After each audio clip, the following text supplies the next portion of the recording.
Hello Paisanos, it's Ian63, and I finished playing Doom the Dark Ages back in October 2025 and stuff. Obviously, the reason what took me a bit long, why it took me a couple of months, and now why is it taking me 1 month for me to review this? Well, it's because I was busy with a bunch of other video games and other stuff. But anyways, now I can finally have the time to make my review on Doom the Dark Ages. Obviously, I first played it on Steam PC, but my PC was quite lagging the game a bit, so I finished the rest of the game on PS5 and stuff. But overall, this game was really amazing. I really loved it, and honestly, even if the parrying is kind of odd, and even if the glory kills are not like on the level with Eternal and stuff, and of course the biggest one, how do you say it? Mick? I think it's Mick Gordon. Mick Gordon not coming back for this OST. Yes, I will admit I am sad also. I really wish he came back, honestly, for Doom the Dark Ages, but you know what? I think the new soundtrack team did a great job also. It's like Mario and Luigi versus Mario and Luigi Brothership. The previous Mario and Luigi games had, of course, the legendary Yoko. I don't remember how to pronounce that Japanese composer's name, her name and stuff, but whatever that name was, composed obviously the legendary final boss fight for Bowser Inside Story. And of course, there was a new composer. I don't know that guy's name either. I don't know how to say those Japanese names. But I think he did a good job with Brothership's OST. The final boss against that Ruckus fight was definitely really great. But back to Doom the Dark Ages. I think the new composing team, at least I think they still did a good job, and they at least put their effort in. And that's something I appreciate. Some effort and some love over, like, no effort and stuff. Yes, I admit, without Mick Gordon, it just really felt a bit odd and stuff. But I still loved it, and I still enjoyed Doom the Dark Ages. It was just quite a different take on the Doom formula, which is refreshing. But I do think with the next Doom game, they should probably go back to how they did with, Doom Eternal and stuff.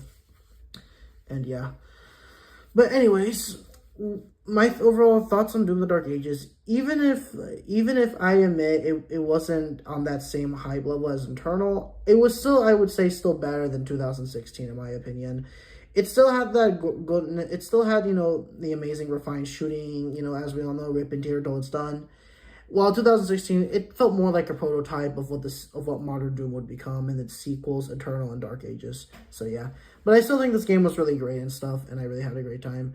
The stages and worlds and the environments were all really great, taking place in this medieval, like, ancient fantasy world. I think it's set as a prequel and stuff.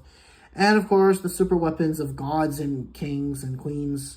And, of course, reigns in hell, he discovers unknown the realms. And, of course, rip and tear till it's done.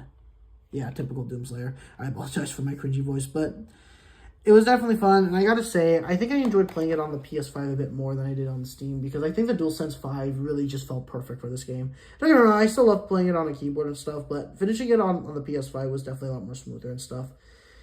And the weapons, eventually, like, the usual, the typical classic Doom stuff was great. But this chainsaw shield, surprisingly, I was worried at first how was I going to perform this and stuff, that I would suck.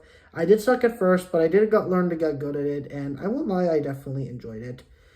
But definitely, the ending of Doomslayer, of course, I'm going to unmute this video and stuff, but credit goes to Midnight and stuff. Thank you for making this video and stuff, but he explains basically the ending of, like, Doom the Dark Ages while also playing and stuff.